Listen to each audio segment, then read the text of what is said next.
Psycho തമ്പുരാൻ എന്ന് പറഞ്ഞാൽ തെറ്റില്ല. ഫുട്ബോൾ ലോകം കണ്ട ദ ബ്രൂട്ടൽ നമ്പർ 1 ആണ് Winnie John's.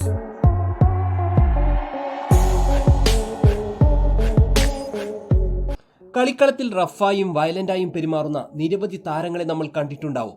ജാബ്സ്റ്റാം, Gattuso, Pepe, റോയിക്കിൻ, Sergio Ramos എന്നീ താരങ്ങളുടെ കളിശൈലി തന്നെ വളരെ ആക്രമണം നിറഞ്ഞതാണ്. വെട്ടിയരിഞ്ഞ് ഇല്ലായ്മ ചെയ്യുന്ന വില്ലൻ റോളുകളുള്ള താരങ്ങളാണിവർ.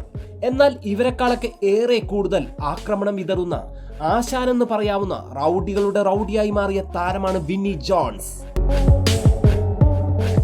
ഇംഗ്ലീഷ് പ്രീമിയർ തട്ടകത്തിൽ വിന്നി എതിരാളികളുടെ പേടി സ്വപ്നമായി നിലനിന്ന കാലത്ത് വിന്നിയെ നേരിടാൻ വിന്നിക്കരികിലേക്ക് വരുന്ന പന്തെടുക്കാൻ വരാൻ പോലും എതിർ ടീം അംഗങ്ങൾ ഭയന്നിരുന്നു. കാരണം ഒന്നേയുള്ളൂ, അതിക്രൂരമായി ഫൗൾ ചെയ്യുന്ന രീതിയായിരുന്നു വിന്നിയുടേത്. കണ്ണിൽ ചോരയില്ലാത്ത കളിരീതിയായിരുന്നു വിന്നിയുടേത്. ഒരുവിധ കരുണയും കാണിക്കാത്ത വെട്ടൊന്ന് മുറി രണ്ട് എന്ന് പറയാവുന്ന ഒരു ഗുണ്ടാ സ്റ്റൈൽ രീതി. ഡിഫൻസ് മിഡ്ഫീൽഡർ ആയിരുന്ന വിന്നി ജോൺസ് കളിക്കളത്തിൽ അപകടം വിതയ്ക്കുന്ന താരമായി വളരുമ്പോഴും വിമർശനങ്ങൾ നിറയെ കേൾക്കുമ്പോഴും തന്റെ രീതികൾ ഒരിക്കലും മാറ്റാൻ തയ്യാറായില്ല. Leeds United, Wimbledon FC, Chelsea, Sheffield United അങ്ങനെ നിരവധി ക്ലബ്ബുകളിൽ കളിച്ച വിന്നി ജോൺസ് കൈമുട്ടുകൊണ്ട് ശക്തമായി മുഖത്തിടിക്കുകയും എതിരാളികളുടെ തൊണ്ടയിൽ പിടിച്ചമർത്തി വേദനിപ്പിക്കുന്നതും സ്ഥിര സംഭവമാക്കി മാറ്റിയെടുത്തു. ഒരിക്കലും ഒരു താരവും ചെയ്യാത്ത പ്രവൃത്തി വരെ വിന്നി ജോൺസ് ചെയ്തു പോന്നു.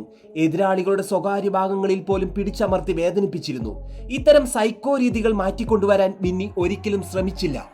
പോൾ ഗാസ്കോയിൻ എന്ന പ്രശസ്തനായ ഫുട്ബോളർ പോലും ഇത്തരത്തിൽ വിന്നി ജോൺസിന്റെ പെരുമാറ്റത്തിന് ഇരയായി മാറി. 1988 ന്യൂകാസൽ യുണൈറ്റഡും വിംബിൾഡൺ FCയും ഏറ്റുമുട്ടി. പോൾ ഗാസ്കോയിന്റെ ന്യൂകാസൽ യുണൈറ്റഡിനെ തളയ്ക്കാൻ കളി തുടങ്ങും മുൻപേ വിന്നി പോൾ ഗാസ്കോയിന്റെ അരികിലെത്തി. പോൾ ഗാസ്കോയിനോട് പറഞ്ഞു, ഞാൻ വിന്നി ജോൺസ്, ഞാൻ നിന്റെ ചെവി കടിച്ചെടുത്ത് ഈ ഗ്രൗണ്ടിലേക്ക് തുപ്പിയെറിയും. നീ ഇന്നും തീർത്തും തനിച്ചാണ്. എന്നാൽ നിന്റെ അരികിൽ നിന്നെ നോട്ടമിട്ട് ഇന്ന് മുഴുവൻ ഞാനുണ്ടാവും. ഇത്രയും വിന്നിയിൽ നിന്നും കേട്ടപാടെ ഞാൻ അമ്പരന്നു പോയി. പേടിച്ച് വിന്നിയെ ശ്രദ്ധിച്ചുകൊണ്ടാണ് ഞാൻ ആ മത്സരം മുഴുവൻ കളിച്ചു തീർത്തത്. വിന്നിയിൽ നിന്ന് പന്ത് റാഞ്ചിയെടുക്കാൻ പോലും ഞാൻ മടിച്ചു നിന്നു. നിഴൽ പോലെ എന്റെ പിന്നാലെ വിന്നി കൂടെയുണ്ടെന്ന് പലപ്പോഴും തോന്നിപ്പോയി. വിന്നിയിൽ നിന്നും പലപ്പോഴായി ഫൗളുകൾ ഉണ്ടായിട്ടും എനിക്കെന്തോ പരാതിപ്പെടാൻ തോന്നിയില്ല. പോൾ ഗാസ്കോയിന്റെ ഓർമ്മകളിൽ വിന്നി ജോൺസിന്റെ കളിക്കളത്തിലെ ക്രൂരഭാവം ഇപ്പോഴും മിന്നിമായുന്നുണ്ട്. വിന്നി ജോൺസ് വിംബിൾഡൺ FCയിൽ വന്നത് കൊണ്ടാണോ എന്നറിയില്ല, വിംബിൾഡൺ FCയിൽ ഉണ്ടായിരുന്ന മുഴുവൻ താരങ്ങൾക്കും വിന്നി ജോൺസ് കാഴ്ചവെക്കുന്ന ക്രൂരമായ ശൈലിയോട് സാമത പുലർത്തി പോന്നിരുന്നു. ഏത് വിധത്തിലും ഫൗളുകൾ ചെയ്യാൻ മടിയില്ലാത്ത ഈ കൂട്ടരെ ക്രേസി ഗാങ്സ് എന്നാണ് അക്കാലത്ത് വിളിച്ചിരുന്നത്. 1988 കരുത്തരായ ലിവർപൂളിനെ വീഴ്ത്തിയെറിഞ്ഞ് വിംബിൾഡൺ FC FA കപ്പിൽ മുത്തം വെച്ചു. വിന്നി ജോൺസിന്റെ കഠോരമായ ആക്രമണങ്ങൾക്ക് കാർഡുയർത്തി പ്രതിഷേധിക്കുന്ന റഫറിമാരെയും വിന്നി വെറുതെ വിട്ടില്ല. അവരെ ശകാരിക്കുകയും അവരുടെ നേർക്ക് ഉച്ചത്തിൽ ഒച്ചവെക്കുകയും ചെയ്തു പോന്നു. ഒരു സിനിമാ മോഹിയായിരുന്നു വിന്നി ജോൺസ്. സിനിമകളിൽ, ആക്ഷൻ സിനിമകളിൽ അഭിനയിക്കണമെന്നുള്ള താല്പര്യത്തിൽ നിന്നാണ് ഇത്തരത്തിലുള്ള പെരുമാറ്റങ്ങൾ വിന്നി ജോൺസിൽ നിന്നുണ്ടായിരുന്നതെന്ന് പറയപ്പെടുന്നു. 1997 നവംബറിൽ തന്റെ അയൽവാസിയെ അതിക്രൂരമായി ഉപദ്രവിച്ചതിനും നിരവധി നാശനഷ്ടങ്ങൾ വരുത്തിവച്ചതിനുമായി 98 വിന്നി ജോൺ ജയിൽ ശിക്ഷയ്ക്ക് വിധേയനായി.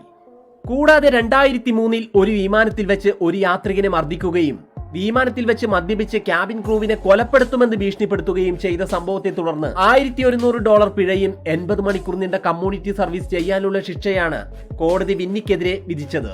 98 അതായത് 38-ആം വയസ്സിൽ വിന്നി ജോൺസ് എന്ന കാൽപന്ത് ലോകത്തെ സൈക്കോപാത്ത് ഫുട്ബോളിൽ നിന്നും വിരമിച്ചു. ഫുട്ബോൾ ലോകത്തു നിന്നും പിന്നെ വിന്നി ചുവടുവെച്ചത് സിനിമയിലേക്കാണ്.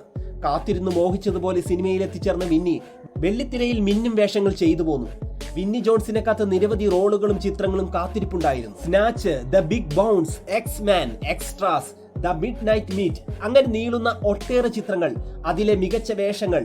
അങ്ങനെ വിന്നി ജോൺസ് വെള്ളിത്തിരയിലെ താരമായി മാറി. സ്നാച്ചിലെ മികച്ച അഭിനയത്തിന് British Empire award Vinnie Jones സ്വന്തമാക്കി. കാൽപന്ത് ലോകത്ത് നിരവധി സൈക്കോ രീതികളായിട്ടുള്ള ഫൗളുകൾ ചെയ്തു പോന്ന വിന്നി ജോൺസ് അതിനെക്കുറിച്ച് ഒരിക്കലും സങ്കടം പറഞ്ഞിട്ടില്ല, പശ്ചാത്തപിച്ചിട്ടില്ല. വിന്നി ജോൺസ് ഇപ്പോഴും ഒരു സ്ട്രോങ് മാനായി തന്നെ നിലനിൽക്കുന്നു.